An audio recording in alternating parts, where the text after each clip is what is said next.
Kung sino sa amin magbayad sa bahay mo ngayon, sa ina mo o ako, basta iyan buo.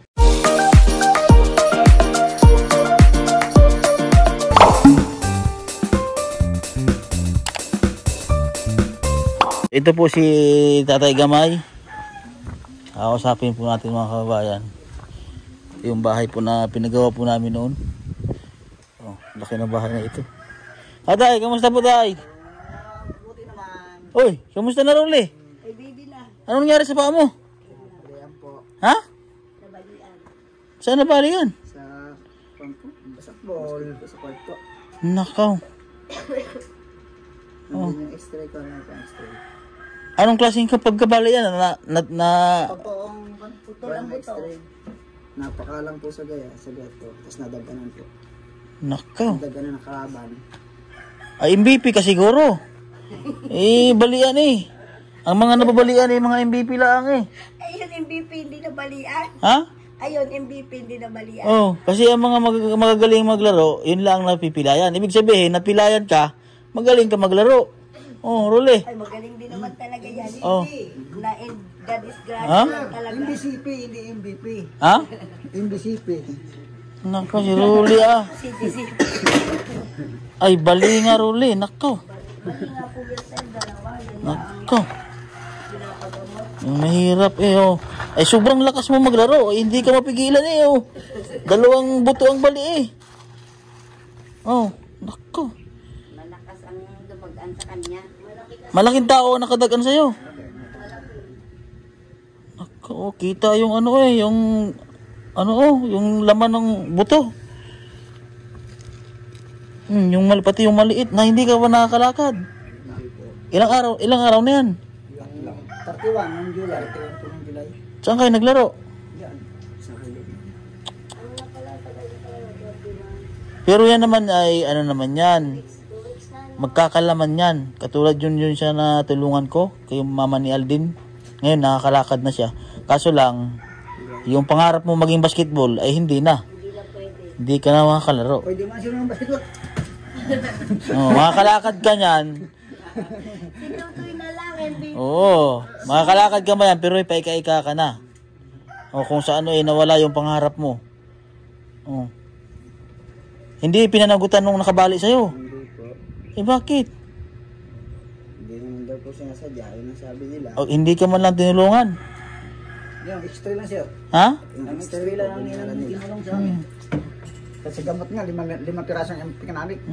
Kasi yan, pag halimbawa yan ay pinabalik yan sa dati, ang gastos niyan ay mga nasa kalahating milyon. 150,000 una Ha? ko sa amin hingi sa akin. Oh. Down. Down payment pa yan, wala pang gamot. Oh, wala pa yon. Pag sa kain na, wala pa sa ulit. Kung gusto naman may sa ibang bansa, wini-wielding yan eh. Oo. Bakal. Oo, mayroon ganyan. Kilala mo si Paul George, yung basketball player. Ganyan nangyari eh. Oh. Bali talaga yon. Mas matindi yon. Kita mo bumalik sa dati eh. Nagariin yan, pantay. Nako, pahamak ay hindi ka na makakatrabaho yung mabibigat. Oh. Sino nag-aano sa'yo dito? Nagsusupply sa pagkain mo sa anak mo? Sino doon? Si Marlon po. Si Marlon. Nako. Saka si Kabo. Hirap. Ito ang bali niya no? Yan no? Ito po. Pag nakita ko yung ano mo eh. Ba't nagdura ka ng dugo? Sa init po yata. Ha? Sa init. Pag yan ay kumukirot ng sobra. Nako. Ano yan? Sumalaksa ka? Bumulusok? Titira lang po ako. Ay, baka naipit yung ano mo. Binangga po ako. Tumalsik ako sa poste. Pag pata ko sa poste, napakalang sa simento ulit. Tapos nadaganan niya. Ay, sakit na. Tapos malaki pa yung nakadagaan. Kilabot yan. Kaya ako itumigil na dyan eh. Oh. Ikaw. Sakit niyan, Rolly. So po si Tatay Gamay, kapatid po ni Ate Bilin. So kakalaruhin lang po natin yung bahay po na pinagawa doon. Antay, ano pong balita dyan sa bahay na pinagawa ng anak natin Bilin? Yung sir, yung bahay na sir, ang habili ng aking kapatid, ako saan natulina na yan. Kung Apo. ano gagawin ko daw. Mm. Ko, oo. Pero hindi ko sigurado nga akin lahat kasi may-ari yan eh, pamangkin Opo, ko eh. opo. Hindi ngayon, ang ginaganap namin, ang kagustuhan ng aming pamangkin, kung anong gagawin dyan. Opo, Kaya ang gusto niya, noon, hindi na pabintay yan. opo, Ay, nahinayang din kami niya sirain. Sa bahay niya, nakatayo na. opo. Oh. Kaya ngayon, naharangan namin. Ang balak naman, ibibinta. Uli. Opo. Hindi makabili ng iba. Kundi lang dito sa compound. Opo. Oh, yun. Tama po kayo. Hindi ko ngayon, kay gayon ang inyong gusto, kung sino sa amin magbayad sa bahay mo ngayon, sa ina mo o ako, basta iyan buo. Ayun, tama po yun. Ganun po yung sinabi nyo. Kasi iyang bahay na yan, kung sinong pamilya namin nga magdating dito nga sikipan ng tulugan, may bahay ng tulugan. Ayun, tama po yun. Yun, tama po yung gano'n. Halimbawa po, yung pamilya ni Ate Evelyn, yung bibili po sa bahay na yan, kundi nga yung isa sa mga anak mo, pwede yun. Pwede yun. Dahil anak niyo po yun. May karapatan po yun. Pero pag ibang tao po, hindi po pwede yun. Hindi are. Kasi magiging kanya po yung lupa. Ay, yung lupa po na yan. Hindi babayag siya yung kanya. Sabi niya bibili yung bahay, samang lupang pagbintahan. Ay, hindi po pwede. Hindi yun, sala yun. Ngayon, ang disposisyon naman ng nag-ibang isip ng aking pamangkin, paupahan niya na lang para mabawi ang iyang gastos. Opo. O pinayagan ko. Opo.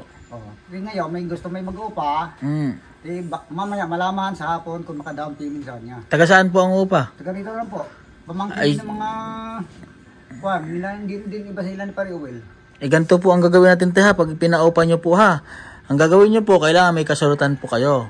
Pwede rin yan. Magkakaroon po kayo ng kasulatan na itong pinatira dyan ay mangungupahan lang. Baka po pagdating ng panahon ay aangkin yung bahay o kaya yung lupa. Mangkan yun na yun. Oo. Hindi ari yun. Bata, sir. Ha? Kahit na bata, kailangan meron kayong kasulatan kayo. Mahirap po yung ganun. At sir, kung walang kasulatan halimbawa, si Pare Uwel mga babala kasi siya man ang Yun. Yung may-ari na nabihan ng lupa. Sila kamag-anak din eh. Opo. Para mabawi yung nagastos ng bahay. Siyang sa mabulok lang dyan. Opo. Anayin wala sa natira. May pamilya po yun, may pamilya. Isa. Pwede po yun. Nasa inyo po, ano? Nandito nga natulog sa amin muna sa Magdala kasi wala sila. Pero bawal po yung ano ha, ibibinta sa iba po. Malalagpo tayo niyan, yung mga tumulong sa inyo, baka magalit, yung mga sponsor. Sila Sir Paul. May karapatan lang po dyan, yung katulad nga po. Magkano po ba binibinta yung bahay niya? Yung una, magkano sabi? Ang pagkakasabi po kasi dyan, aring ba, di ba, sila po Zero. nagpagawa niyan eh. Oo. Zero, mga play. May ano pa, may flooring pa. Binibenta po ng 1.5. Apo. Gibayin po yan, yung ibinibenta lang nila, yung mga materialis lang.